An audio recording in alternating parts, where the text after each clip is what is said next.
উপস্থিত সুধীমণ্ডলী, অনুষ্ঠানের এই পর্যায়ে সমাবর্তনে সম্মানিত সভাপতি ও মাননীয় উপাচার্য প্রফেসর ডক্টর মোহাম্মদ ইয়াহিয়া আক্তারকে সভাপতির বক্তব্য প্রদানের জন্য বিনীত অনুরোধ জানাচ্ছি।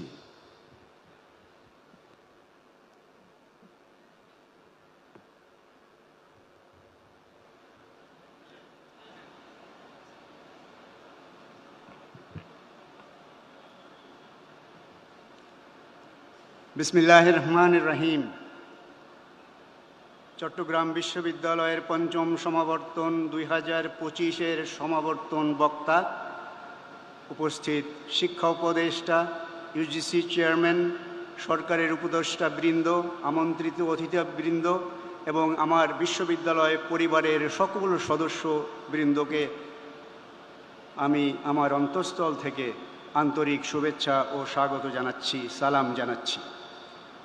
বক্তব্যের শুরুতে আমি 52-এর ভাষা আন্দোলন, মহান মুক্তিযুদ্ধ, জুলাই গণঅভ্যুত্থান এবং ফিলিস্তিনের মুক্তিকামী জনতা সহ সারা বিশ্বে যারা নির্যাতন আর বৈষম্যের বিরুদ্ধে আন্দোলনে শহীদ হয়েছেন তাদের আত্মার মাগফিরাত কামনা করছি।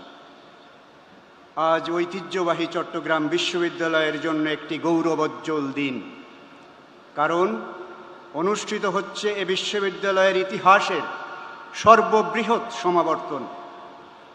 আমরা 2011 থেকে 2023 সাল পর্যন্ত 13 বছর ধরে ডিগ্রি অর্জনকারীদের হাতে এ সমাবর্তনে সনদ তুলে দেবার সাহসী সিদ্ধান্ত নিয়েছি। এক ভেন্যুতে এত বড় সমাবর্তন বাংলাদেশের কোনো বিশ্ববিদ্যালয়ে হয়েছে বলে আমাদের জানা নেই। সেজন্য এ সমাবর্তনকে ঘিরে শিক্ষার্থীদের মধ্যে সৃষ্টি হয়েছে অভূতপূর্ব আগ্রহ। এছাড়া শান্তিতে নোবেলজয়ী অধ্যাপক ও সরকারের প্রধান উপদেষ্টা মোহাম্মদ ইউনুস সমাবর্তন বক্তা হতে সম্মত হওয়ায় শিক্ষার্থীদের আগ্রহে যুক্ত হয়েছে বাড়তি উদ্দীপনা। আজকের অনুষ্ঠানের সভাপতি হিসেবে প্রফেসর মোহাম্মদ ইউনুসকে ডিলিট ডিগ্রি প্রদান করতে পেরে আমি সম্মানিত বোধ করছি।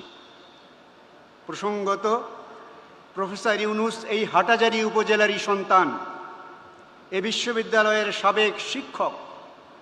সে হিসেবে তিনি আজ নিজের ঘরে ফিরেছেন। এই ঘরের কোণে